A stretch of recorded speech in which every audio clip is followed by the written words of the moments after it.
Nous revoilà donc pour la suite des merveilleuses aventures de Daniel.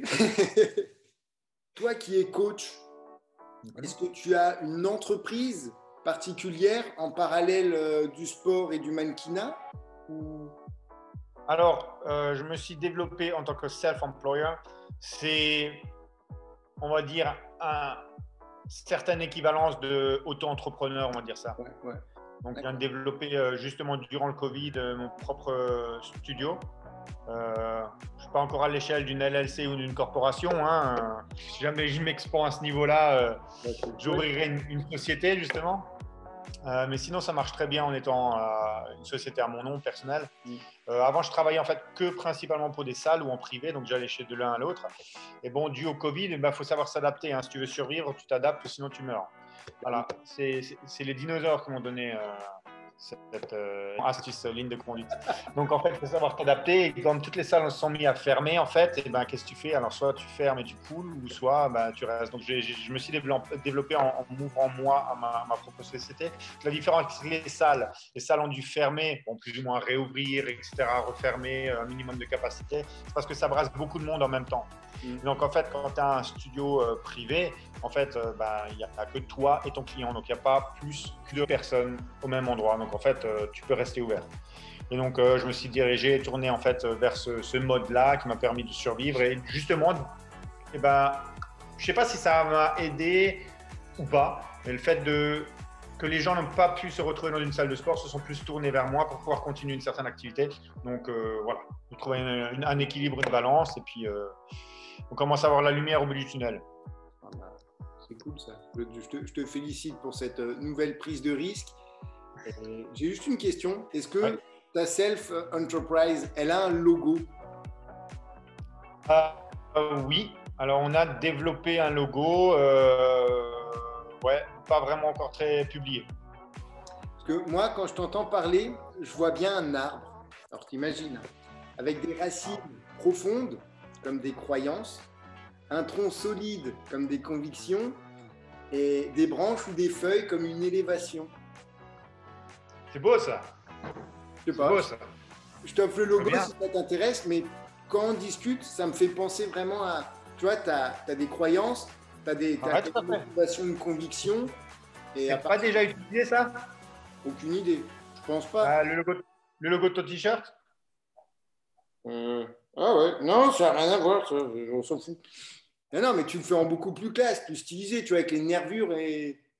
On s'entend bien, ouais. Tout à fait. Tout à fait. C'est une bonne idée. Mais alors, assez parlé de choses faites. Quels sont tes prochains projets ou motivations? Alors, prochain projet, c'est toujours un petit peu compliqué, qu'on est toujours sous la tutelle du Covid. Et il y a beaucoup de choses qui sont encore gelées, même si ça commence. Alors, chez nous, ici, pas en France, d'après ce que j'ai compris, chez en France, ça fait encore marche arrière et ça referme. Ici, on est en train de réouvrir, là, justement, les salles de sport, les studios de tournage, etc., etc. Donc, mais en attendant, les projets sont encore gelés. Donc des projets, oui, plus ou moins. J'ai d'autres projets de tournage pour des films, des publicités. Pas de date définie. Comme dit, c'est gelé. Qu'est-ce que j'ai ma société, la faire grandir.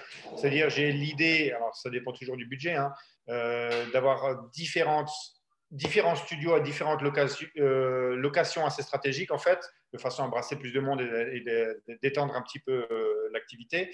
Et voilà, au fur et à mesure, grandir et puis se lancer dans ces petites choses-là. Est-ce que tu fais déjà peut-être tout ce qui est, alors je ne sais pas ce que toi tu en penses, mais ce qui est cours en ligne, tu sais, des vidéos ou autres? Alors, il y a tellement de monde qui s'est lancé dessus, des gens avec des connaissances et des gens sans connaissances, que je trouve que c'est assez chronophage, ça bouffe énormément de temps pour ce que ça te rapporte. Alors, il y a des gens qui ont percé, qui ont réussi là-dedans, d'autres moins, et je trouve que je n'ai pas envie de me lancer là-dedans parce qu'il y a tellement de concurrence avec des bons et des mauvais côtés que ça ne m'a pas vraiment intéressé. Avec la renommée qu'il y a, les gens pourraient suivre plus facilement tes conseils et astuces. Ensuite, c'est une idée comme ça. Mais Tout à fait, ouais. Tu donnes entièrement raison que plus il y a de gens, en fait, moins tu as envie de te lancer parce que ça complique les C'est choses. ça, c'est ça. C'est un petit peu pollué. L'accès aux réseaux sociaux est tellement facile que tu trouves à boire et à manger, en fait. Et après, des gens avec beaucoup plus de renommée, il y en a aussi. Des gens avec énormément de followers, bien plus que moi aussi. Alors, ce qui est marrant, c'est que la nouvelle tendance des followers, eh ben, tu peux être de très bons conseils, être reconnu dans ce que tu fais, avoir des millions de followers, comme tu peux être quelqu'un qui n'a jamais suivi une seule formation, qui s'est auto-défini comme influenceur, avec des millions de followers qui donnent de mauvais conseils. Ouais. Donc, bon. C'est se noyer dans la masse, malheureusement. C'est ça, se noyer dans la masse, plus ou moins, sachant que ça demande quand même une quantité de travail relativement énorme pour très peu de réussite au début. C'est voilà. Alors, si tu te lances, tu as zéro projet, tu as zéro boulot, tu veux te lancer, tu peux te lancer à 100% parce qu'on va dire que c'est un boulot à plein temps jusqu'à que ça commence à prendre. Malheureusement, quand tu as déjà d'autres projets, des gosses, un chien maintenant en plus et 50 000 trucs en même temps, de te lancer dans un nouveau projet qui ne porte pas des fruits avant un long moment, c'est assez tendancieux. Mais pourquoi pas? Ensuite, je te dirais, comme pour ton entreprise, tous les grands ont commencé petits. Tout à fait, tout à fait. Quand tu vois l'exemple d'Arnold Schwarzenegger de nouveau, succès dans sa carrière sportive, succès dans sa carrière politique, succès dans sa carrière d'acteur, il n'y a pas de meilleur exemple. Non, bah alors, c'est quand qu'on te voit à l'affiche au cinéma? Ouais, ça va être un peu plus compliqué de nos jours, mais j'y travaille. Il n'y a pas de souci. Mais alors, pour rebondir sur ce qu'on disait avant, toi, tu n'as plus vraiment de lien avec la France? Ou bien? Mes parents? Oui, bon, si, oui, non. Alors, oui, non. Alors, en termes de business, tu parles? Ouais. Écoute, non. On a vendu juste en quittant, quand on a quitté Strasbourg. Et au début de l'épidémie, ma femme a vendu encore sa dernière société qui se trouvait à Fribourg, en Allemagne, début mars. Donc, au moment justement où ça commençait à être très critique. Elle a fermé. Voilà. Donc, non, on n'a plus rien. De toute façon, c'est comme la bourse. Les personnes qui sont le plus enrichies, ce sont celles qui ont vendu trop tôt ou à temps. Parce que si tu attends trop tard, oui, c'est ça, tout à fait. Ça se casse la gueule. D'accord. Tout à fait. Par rapport à tout ce qu'on a dit, comment est-ce que tu organises tes journées? Est-ce que tu, en parallèle, si je vais plus loin, est-ce que tu te fixes des limites, toi? Alors moi, dans ma façon de vivre et d'appréhender les choses, je suis un gars sans limite.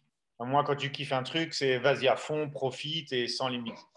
Maintenant, comment organiser ces journées? C'est vrai que ça demande beaucoup d'organisation et un petit peu de logistique. Donc, alors, comme je travaille pour moi-même, j'ai plus ou moins cette chance d'être relativement libre. Donc, je suis un independent contractor. Donc, tu travailles pour différentes sociétés, mais à ton compte. Donc, je vais dans différentes salles de sport. Je manage moi-même mes emplois du temps et mes rendez-vous. Donc, je suis libre de mon temps plein, de mon temps libre. En fait. Je peux fixer moi-même mes rendez-vous, etc. Donc, ce qui fait que tu as certaines journées relativement légères. Tu as peu de rendez-vous, beaucoup de temps libre. C'est cool. Ça peut se permettre de faire des choses comme aujourd'hui, comme on est en train de faire toi et moi, ou d'écrire des articles ou de répondre à des interviews. Le matin, par exemple, je me lève 2 heures avant d'aller bosser. Pourquoi? Pour aller sortir le chien, pour aller préparer les gosses, préparer à l'école, changer le gamin, lui donner à manger, l'emmener chez la nounou, pour démarrer seulement à 8 heures. Alors, quand j'ai mon premier rendez-vous à 6 heures du match, je te laisse imaginer. Il y a des journées, il y a des méga journées. J'ai toujours cet exemple en tête. Avant le Covid, quand tout tournait à plein pot. Donc la nuit, je travaillais sur le film Bird of Prey, où ça tournait à plein pot. Donc une semaine de tournage de nuit. Donc je tournais, il fallait que je sois sur le set à 6 heures de l'après-midi, 6 heures du soir, 18 heures. Commençais à tourner à 8 heures jusqu'à 5 heures du mat. Sachant qu'à 6 heures du mat, j'étais à la salle. Donc j'avais 1 heure que je perdais dans les bouchons, directement du plateau de tournage jusqu'à la salle de sport. Je donnais mes premiers cours, mes premiers entraînements avec mes clients.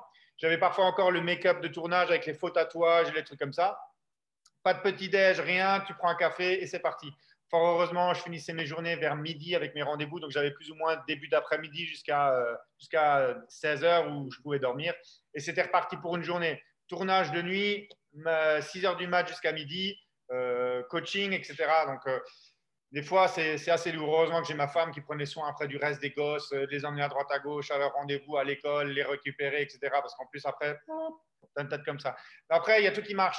Et comme dit, à LA, si tu veux bosser, tu peux bosser. Et si tu veux aller loin, tu peux aller loin. Seulement, il faut se donner les moyens. Et tu taffes. On a l'impression de vivre à la plage en vacances toute l'année. C'est le cas. C'est le cas. Tu es au bord de plage, c'est très stressless, mais si tu veux taffer, il y a du taf. Et là, par contre, tu peux bosser 24 sur 24. Et c'est justement ceux qui veulent bosser le plus, et ben, c'est ceux qui vont le plus loin. Logique. Il me semble d'ailleurs que Mohamed Ali, qui lui, ne comptait que lorsque ça commençait à faire mal. C'est possible, c'est possible. Je n'ai pas entendu cette histoire-là, mais c'est fort probable. Et selon toi, le sport, c'est quoi? Est-ce que c'est une aide, c'est une évacuation, c'est… Alors, c'est quoi? Dans mon domaine, du moins, c'est un style de vie. C'est un style de vie. C'est-à-dire, alors chacun a sa dose. Pour certains, ben, ils ont leur boulot, ils ont leur vie, ils ont leur mode de nutrition et ils vont de temps en temps à la salle pour se dépenser un petit peu et avoir un peu plus un moment social avec d'autres adhérents, tu fais des copains, etc. Après, si tu vas vraiment dans le business, dans le game, je ne vais pas utiliser le mot religion, mais c'est quelque chose auquel tu t'investis. Donc forcément, quand tu t'investis, il y a certaines restrictions, il y a de l'investissement, de la dédication, voilà. C'est tout plein de choses qui font que si tu veux justement percer là-dedans, il faut être à fond dedans. D'accord. Et donc, tu penses qu'il faut considérer le sport comme une religion pour avoir une telle rigueur? Alors, religion, je ne sais pas. Comme chacun a sa vision de la religion, je ne peux pas vraiment répondre vis-à-vis de ça. Je dirais plutôt que tu ne t'imposes pas ces choses-là, cette rigueur, mais tu te la donnes. Donc c'est plutôt avec un côté plaisir et avec un côté tu as envie d'en donner, tu as envie d'en mordre, tu vois. Quand on t'impose quelque chose, tu vas un petit peu en traînant les pieds et en reculant. Donc il y a plusieurs approches et si tu veux aller loin et avoir les résultats, c'est celle où tu vas avec le cœur et en faisant plaisir en faisant ce que tu fais. En tout cas, ce qui est sûr, c'est que quand je vois le résultat, là, je regrette de ne pas avoir autant de rigueur que ça. Mais bon, ça va, je me plains pas trop. Non, faut pas.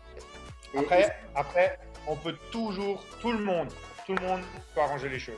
Ah, clairement. Après, la seule chose qu'il faut se dire, c'est est-ce qu'on est prêt à faire les sacrifices et à changer les habitudes qu'on a? C'est toujours pareil. Tout le monde vit dans son confort, il aime bien se poser dans son canapé, regarder la téloche avec un verre de vin ou une binouse et profiter. Après, justement, cette rigueur va faire que, est-ce que justement cette heure-là, tu vas pas plutôt aller dans une salle ou aller courir dehors ou faire que tu vas plutôt manger des légumes vapeur avec un poisson plutôt que un burger? Ouais, là-dessus, on est d'accord. C'est des questions, et c'est des questions justement, changer ses habitudes, c'est toujours, comme je dis à tous mes clients, la nature humaine est fainéante. Donc on va toujours se laisser glisser dans ce qui est le plus facile et ce qui est le plus confortable plutôt que de se donner du mal, voilà, et de se botter soi-même le cul pour arriver à changer les choses. C'est l'expression que j'allais te donner, mais c'est exactement ça. Et à l'inverse, vu la concurrence que tu as, surtout aux États-Unis, est-ce qu'elle te pousse à te dépasser? Ce que je veux dire par là, c'est est-ce qu'il faut forcément être le meilleur pour se sentir accompli ou juste atteindre… Alors, je pensais ça plus ou moins avant également, où il fallait absolument être le meilleur. Et sachant qu'il y a énormément de concurrence, mais en fait, tu retrouves ton épanouissement et ton succès dans différentes façons, en fait. J'ai fait beaucoup de nouvelles formations ici, comme par exemple une certification en biomécanique, une certification en tant que MMA conditioning. C'est une certaine façon d'atteindre le succès dans les connaissances. Et d'autres ont des succès uniquement sur les compétitions. Et maintenant, je viens de faire ma 3e couverture de magazine. Et c'est aussi un succès en soi d'avoir une certaine reconnaissance et d'être pris au sérieux par les gens du milieu.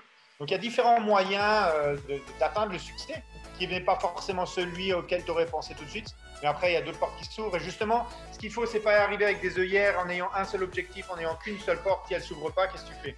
Justement, il faut avoir une vision un petit peu plus large et puis frapper à toutes les portes en regardant ce qui peut s'ouvrir. Classe. Comme tu le sais, le temps s'écoule. Alors, que ferais-tu s'il te restait 48 heures? Alors, c'est une très bonne question. Et avant de te donner une réponse, je te dirais, si c'était vraiment le cas, ma réponse serait sûrement différente. Et en fonction des conditions, qu'est-ce que ça veut dire s'il me restait 48 heures à moi personnellement, ou alors ce serait la fin du monde? J'aurais sans doute une réponse différente. Maintenant, comme tu me la poses comme ça de but en blanc, moi je dirais, j'irais profiter de ces derniers instants avec ma famille, aller sur la plage, sortir, aller se promener avec ma famille, passer du temps ensemble, sortir le chien tous ensemble, être unis pour profiter d'avoir sûrement Bons souvenirs. des souvenirs exactement de ces dernières heures tous ensemble. Ouais. D'accord. Après, si maintenant tu me dis bah, y a une guerre nucléaire, bah, j'irai sûrement utiliser ces 48 heures pour chercher un bunker. Voilà. Jolie classe. Là, je te dis chapeau. Non, alors en fait, c'est le genre de petite question que j'aime bien poser parce que, comme tu le sais, les gens ne se motivent que lorsqu'ils sont dos au mur. C'est pas faux, c'est totalement vrai, ouais.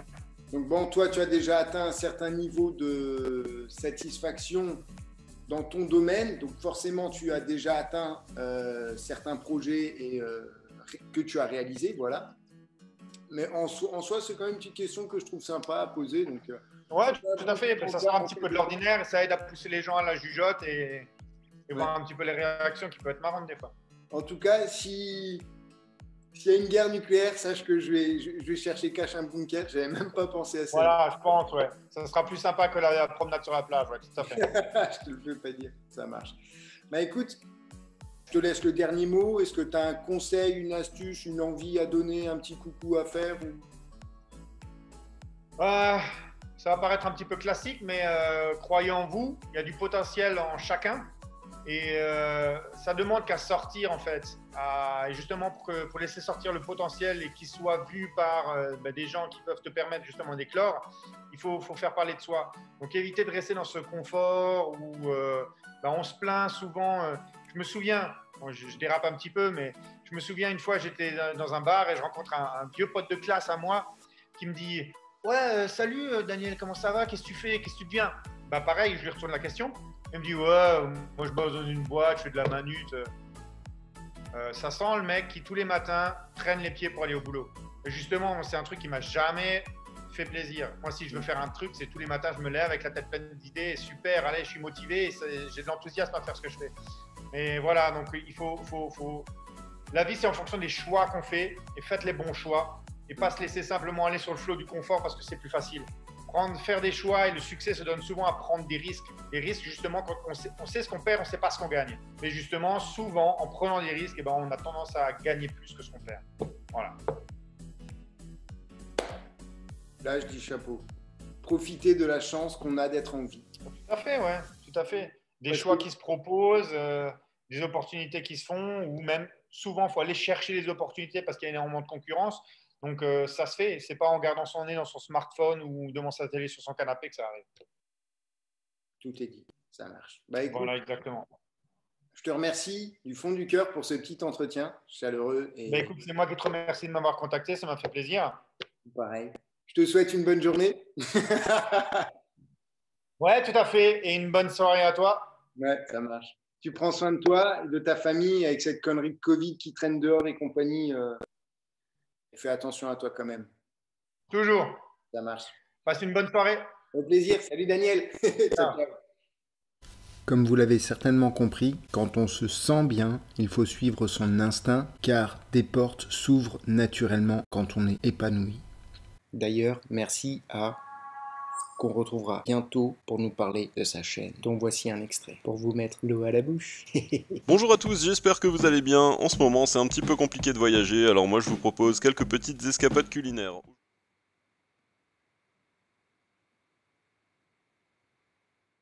Pour ne pas manquer les prochaines vidéos, abonnez-vous et sonnez la petite cloche.